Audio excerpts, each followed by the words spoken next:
सुंदरवन जंगल में टुकटुक चिड़िया अपने दो बच्चों कुकू और गुड़िया के साथ एक छोटे से घास के घोंसले में रहती थी। वह बहुत मेहनती थी और अपने बच्चों से बेहद प्यार करती थी। उसके पड़ोस में बुलबुल चिड़िया का सफेद पॉलीथीन से बना एक सुंदर और ठंडा घर था।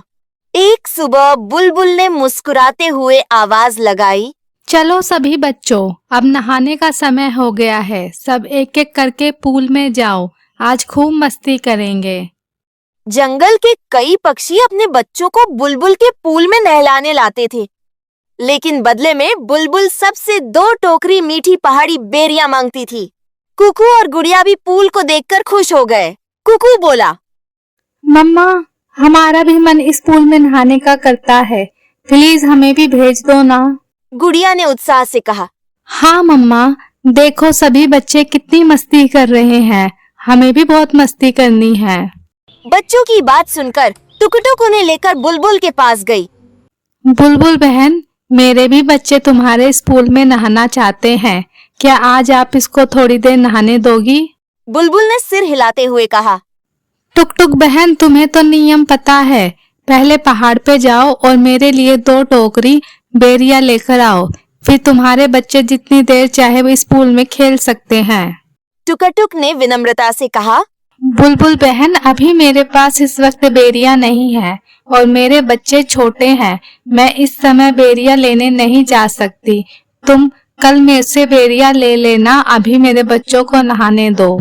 लेकिन बुलबुल ने सख्ती से कहा, नहीं, पहले तुम्हें बेरिया देनी पड़ेगी, उसके बाद ही तुम्हारे बच्चे इस पूल में नहा पाएंगे। बुलबुल की बात सुनकर कुकू और गुड़िया उदास हो गए। टुकटुक उन्हें लेकर वहां से चली गई। नदी किनारे पहुंचकर उसने बच्चों को साफ पानी से नहला दिया, लेकिन दोनों अब भी उदास थे। उसी समय पास के पेड़ पर कालू कौवा और उसकी पत्नी गोरी बैठे थे।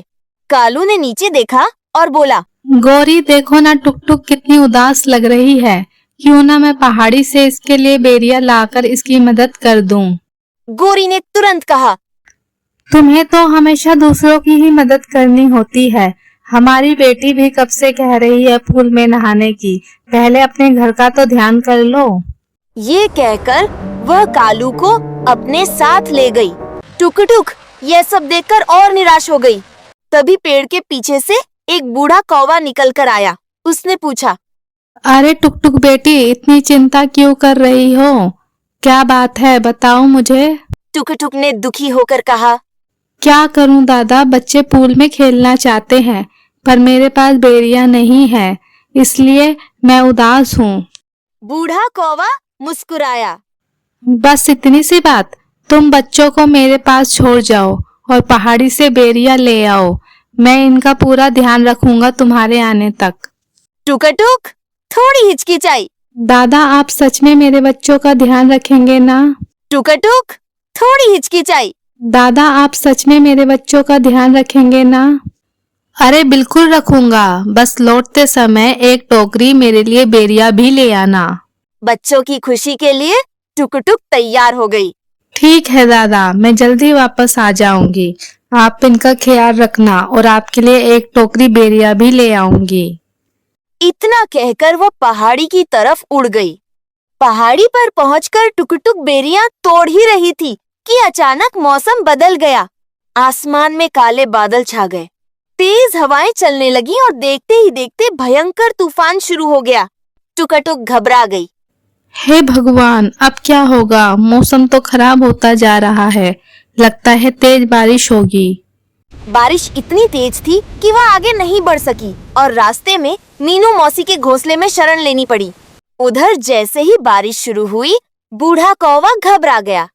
अरे, इतना तेज आंधी तूफान, बारिश तो बहुत तेज है, मुझे तो अपनी जान बचानी चाहिए। ये कहकर वो बच्चों को अकेला छोड़कर उड़ गया।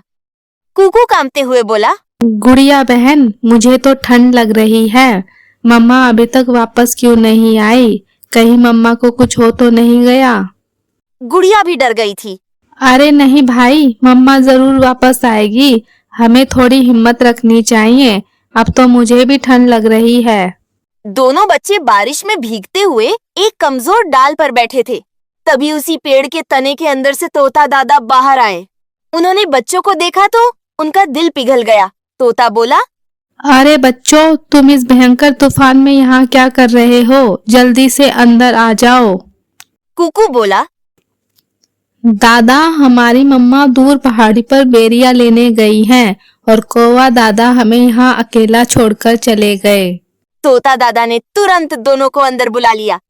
तुम लोगों को डरने की जरूरत नहीं है, अब तुम पूरी तरह सुरक्षित हो यहाँ पर। बूढ़ा कौवा अपने घोंसले में आराम कर ही रहा था कि अचानक तेज हवा का झोंका आया।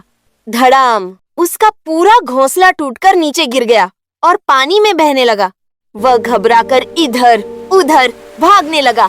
किसी तरह उसने अपनी जान बचाई। टुकटुक तेजी से नदी किनारे पहुंची, लेकिन वहां बच्चे नहीं थे। उन्हें ना देखकर उसका दिल बैठ गया। वह चिल्लाई, कुकू, गुड़िया, मेरे बच्चों, तुम कहाँ गए? वह रोते हुए उन्हें ढूंढने लगी। तभी उसे किसी के मदद के लिए चिल्लाने की आवाज सुनाई दी। बचाओ, कोई मुझे बाहर निकालो, मेरा दम घुट रहा है। आवाज बुलबुल के घर की तरफ से आ रही थी। तेज तूफान के कारण बुलबुल का पॉलीथीन वाला घर टूट गया था और वह भारी लकड़ियों और गीली पॉलीथीन के नीचे फंस गई थी। टुकटुक एक पल के लिए रुक गई।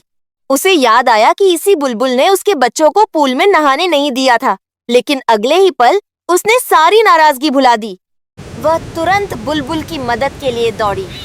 बुलबुल बहन, तुम घबराओ मत, मैं तुम्हें बाहर निकालूंगी। मैं तुम्हें कुछ नहीं होने दूंगी।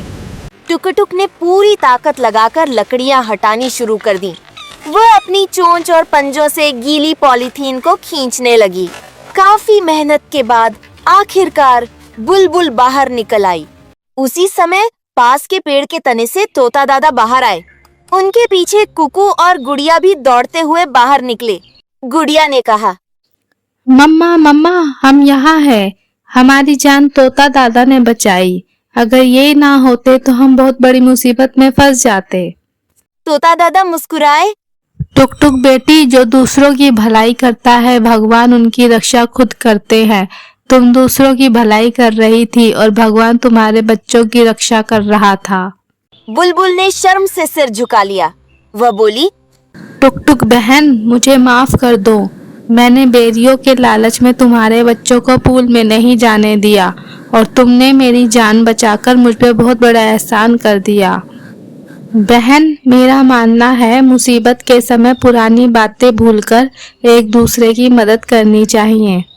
उस दिन के बाद उसका घमंड हमेशा के लिए खत्म हो गया। कुछ दिनों बाद जंगल के सभी पक्षी मिलकर मैदान के बीचों बीच एक बहुत बड़ा और सुंदर स्विमिंग पूल बनाते हैं। इस बार वहां कोई नियम नहीं था, कोई फीस नहीं थी और ना ही किसी से बेरियां मांगी जाती थी।